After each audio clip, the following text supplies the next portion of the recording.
Hello guys, welcome to my YouTube channel royal chemistry classes. तो आज हमारा topic है कार्बोहाइड्रेट का वर्गीकरण। कार्बोहाइड्रेट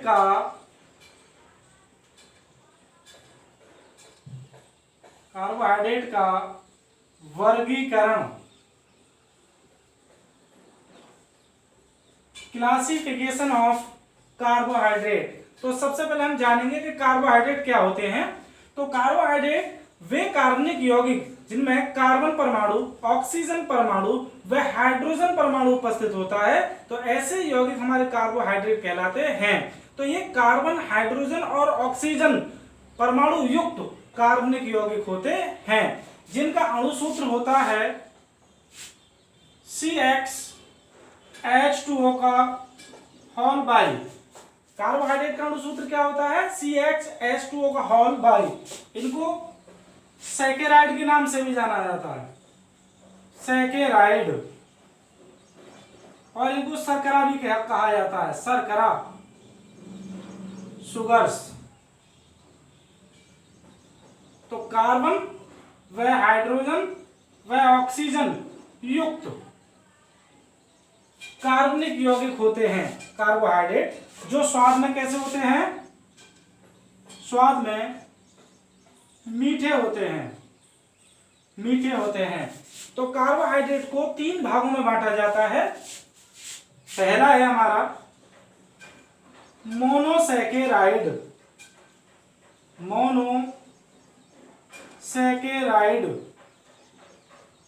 तो पहली कैटेगरी हमारी मोनोसैकेराइड। ये स्वाद में मीठे होते हैं तथा जल में घुलनशील होते हैं। यदि इन्हें जल में घोला जाए तो ये विलय हो जाते हैं, जल में विलय हो जाते हैं और स्वाद में मीठे होते हैं, मोनोसैकेराइड कहलाते हैं।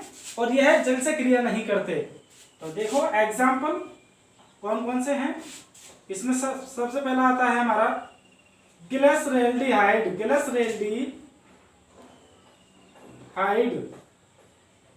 फॉर्मूला होता है C3H6O3।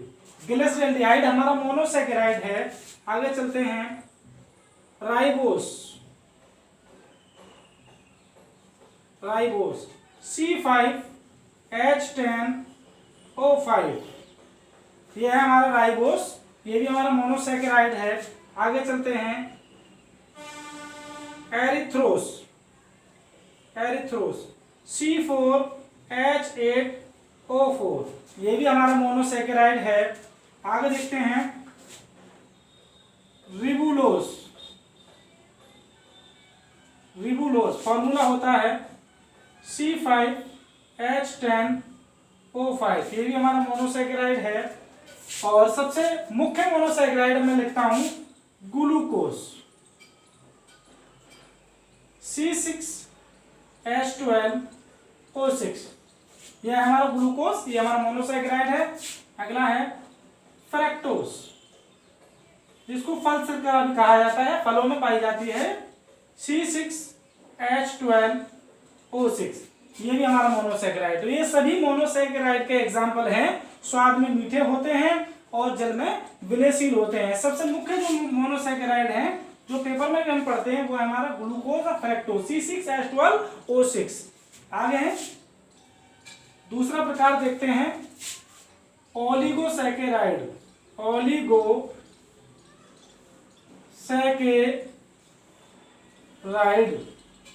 जिनको डाइसैकेराइड भी कहा जाता है, डाइसैकेराइड। ये भी स्वाद में मीठे होते हैं तथा जल में घुलने पर यह विलयशील होते हैं, घुल जाते हैं। ये भी ओलिगोसैकेराइड जो होते हैं, जिनको डाइसैकेराइड कहा जाता है, ये स्वाद में मीठे होते हैं और जल में विलयशील होते हैं, घुलनशील होते हैं, घुल जाते हैं। तो इसमें सबसे मुख्य एग्जांपल है हमारा सुक्रोज, जिसको चीनी कहा जाता है। ये हमारा डाइसैकेराइड है, ओलिगोसैकेराइड। फॉर्मूला होता है C12H22O11। अगला है हमारा लैक्टोज,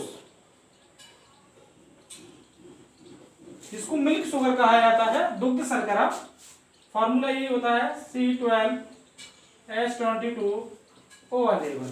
आगे है हमारा माल्टोज, जो हमें जौ व गेहूं से प्राप्त होती है, C12H22O11। तो ये तीनों एग्जाम्पल हमारे ओलिगोसैकेराइड या डाइसैकेराइड के हैं, सुक्रोज, लैक्टोज और माल्टोज।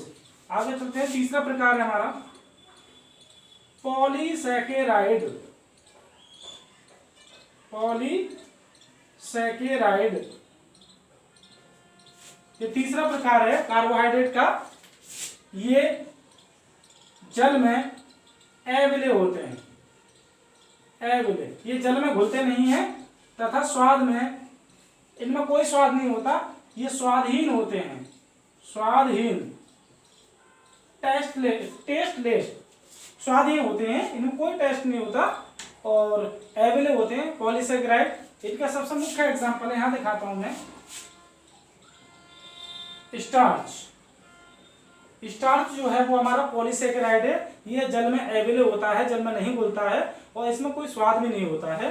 ज्यादातर ये है हरे पेड़ पौधे जो होते हैं उनकी पत्तियों में उपस्थित होता है स्टार्च। दूसरा है सेलुलोज, सेलुलोज ये भी हमारा पॉलीसैकेराइड है। अब अगला है इनुलिन, इनुलिन ये भी हमारा पॉलीसैकेराइड है।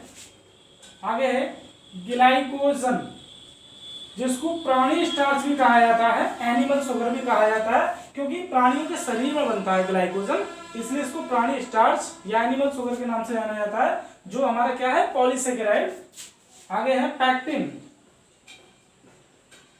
ये भी हमारा पॉलीसैकेराइड है और सभी का जो जनरल फॉर्मूला वो होता है C6H10O5 का होल n, जहां n जो है वो बहुत सारे अणुओं की संख्या है, तो ये इनका सामान्य सूत्र होता है। तो सभी का सूत्र C6H10O5 का होल n होता है, जो हमारे क्या है सभी पॉलीसैकेराइड। तो इस प्रकार कार्बोहाइड्रेट को तीन भागों में बांटा जाता है, मोनोसैकेराइड, ओलिगोसैकेराइड जिनको डाइसैकेराइड कहा जाता है, और तीसरा है हमारा पॉलीसैकेराइड। यदि मेरी वीडियो आपको पसंद आए तो लाइक करें और ज्यादा से ज्यादा शेयर करें। Thank you.